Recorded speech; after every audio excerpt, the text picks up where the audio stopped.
Yesu anakupenda. Usipite mtu wa Mungu, kwa sababu Mungu anasema na wewe kwa sauti ya upole sana. Usikubali shetani au control fahamu zako. Wewe una scroll tukikutana na injili za Mungu. Yote yatapita, lakini neno la Mungu litabaki.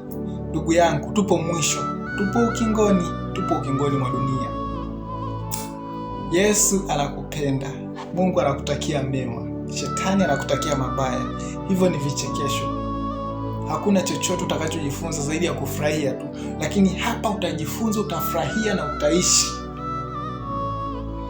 Mathayo 7:13, neno la Mungu linasema, ingieni kwa kupitia mlango ulio mwembamba, maana mlango ni mpana na njia ni pana iendayo upotevuni, nao ni wengi waingiao kwa mlango huo, bali mlango ni mwembamba na njia imesonga iendayo uzimani, nao walio nao ni wachache. 15, jihadharini na manabii wa uongo, watu wanaowajia wamevaa mavazi ya kondoo, walakini kwa ndani ni mbwa mwitu wakali. Jihadharini kwanza na manabii wa uongo. Wokovu haiuzwi, wokovu hainunuliwi.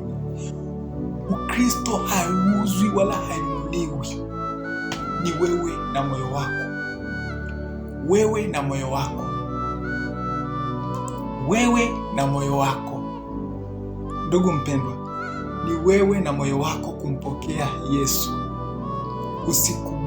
Usikubali mtu kukuambia sijui toa hichi. Never. Yesu anakupenda. Njia ni nyembamba iendayo uzimani. Njia ni pana iendayo upotevuni. Jihadharini na manabii wa uongo. Mpendwa, jihadhari na manabii wa uongo. Yesu anakupenda sana. Nyakati zimeisha. Hii si wakati wa kuambiwa tumeona kwako, naona sijui Mungu amekwambia. No, nenda chukua Biblia, jifunze neno la Mungu ili usidanganywe. Jifunze neno la Mungu ili waache kukudanganya, washindwe njia ya kupita ili wakudanganye. Kemea maovu. Neno la Mungu ndio kweli na uzima wa milele. Mungu akubariki sana mtu wa Mungu.